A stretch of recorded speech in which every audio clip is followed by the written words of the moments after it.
Well, hello again, guys, from here at Newcastle United's Media Centre, where it's raining, but not like it is in South London. And because of that, tomorrow's game down at Wimbledon has been postponed.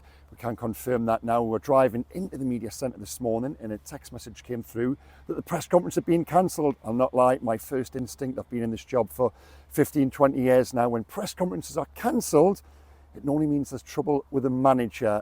Alas, still the manager of Newcastle United, and the press conference was postponed because the game was set to be postponed. We've all seen the pictures of down there at Plough Lane. It really is quite something, a great big hole in the corner of the pitch. Now, as one viewer did reply, why don't you play it on centre court? There's a roof there, which I did think was a very witty response. But no, we don't know when the game is going to be played. We've been talking to club officials just inside there now, and they can't really play it this week. It's too short notice in terms of the policing needed to get it up to St James's tomorrow. I also don't think Newcastle would want a game on Wednesday, given they're playing Man City here at home on Saturday. Next week down in London, well, Wimbledon have already got a fixture scheduled, then a League Two game against Crewe. That isn't possible. You then into the international break. Coming out of that, the most likely scenario now is either a bye for Newcastle, or they play the week of the Carabao Cup games commencing October 28th, and we think that is the most likely. The EFL handbook does state that that is an option. Now, is this a good thing or is this a bad thing for Newcastle? You can say that players, the likes of Bruno and others on the fringe of the squad, the likes of Willisula, Tonali as well, don't forget, probably would have benefited from a game down at Wimbledon tomorrow to build that fitness, to try and hit that little bit of cohesion even on a team level. But at the same time, we've always said that Eddie Howe, Monday to Friday, is one of the best managers out there in terms of preparing a team for a game, and they've now got a full week to prepare for Manchester City. The problem we've seen this season with that theory, which, it's not even a theory, I think it's actually been proven to be correct. The problem we've had with that this year is that it hasn't really been borne out on a Saturday. Newcastle haven't had European football, they haven't had midweek games, they haven't had injuries really. There are no excuses there, for want of a better word, to give reason for the nature of performances we've seen. And now this comes with a huge big caveat that Newcastle until Saturday were unbeaten and could have gone top of the league with victory down at Fulham, but performances weren't there. And I was wrong on Saturday when I said we've seen this performance already this season, that the result wasn't a massive surprise.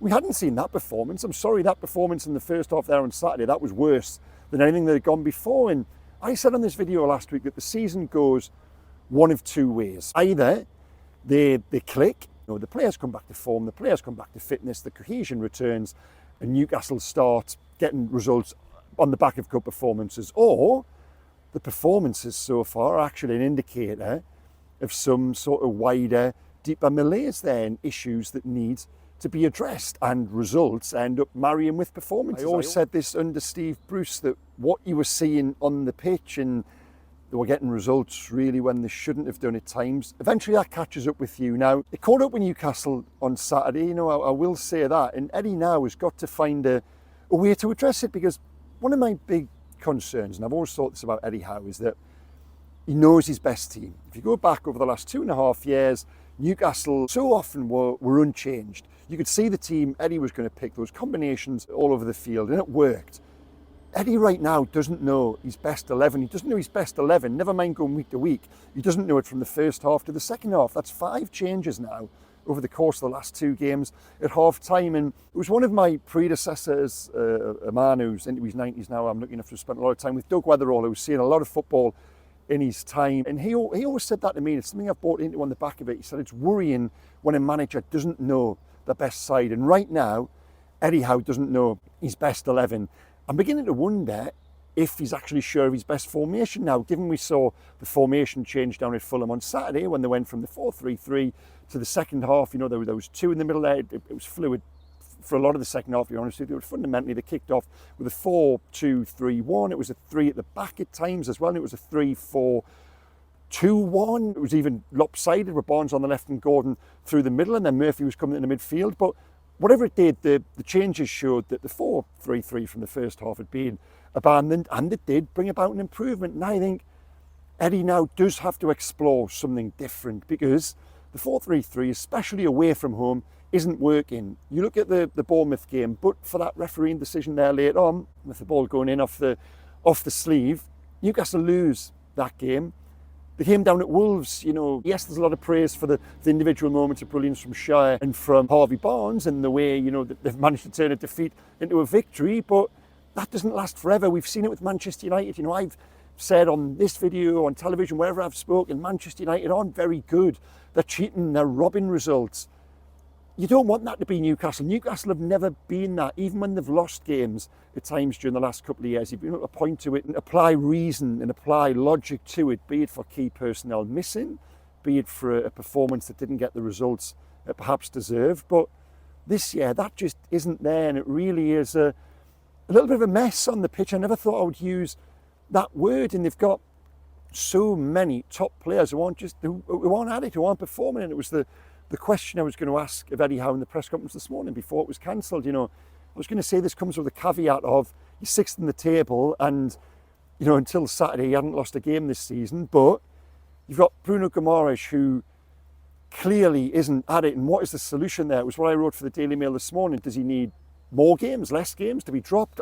I don't know the answer. That's for Eddie and his coaching staff to determine. You've got Joelinton, who had an absolute fantastic game on the first day of the season, has barely lifted a leg since and looks just incredibly out of sorts. And given his importance to how the team functions, when you've got a key component like that goes awry, well, wow, that really does impact things. You've then got Alexander Isak, 1 goal in 6 in attack, and that was a tap-in against Tottenham. He hasn't looked himself. You've then got Anthony Gordon, who's, you know, the phrase being picked up among you guys, supporters, and his body language. And there was one incident down at Fulham on Sunday where he gives a lazy sort of clearance, and I never thought I would use that word with regards Anthony Gordon. Wow, you know what I think of him. And then his shoulders sort of drop when it falls to a Fulham player, and then they nearly score from it. So yeah, Gordon is a concern. Isak, Bruno, Joelinton, I've mentioned 4 players there who are absolutely central to what Newcastle do. Kieran Trippier has only just come into the team, but as a result, he didn't look himself on Saturday either. So having not had early season European football, having seen injuries clear to a degree, having seen Sandro Tonali return and have a full pre-season, I expected Newcastle to be in far better shape than where we find them now. And if there is a positive to come from this game postponed, it's that Eddie now, just over my shoulder there, has got a full week on the training pitch with his players. Now, what would my solution be? I'm not entirely convinced this would work, because the midfield 3 I'm going to pick in particular haven't really clicked when used as a combination previously. But here's my 11, and I'm going to stick with the 4-3-3 formation going into Manchester City, because I do think it is more successful and works better at home.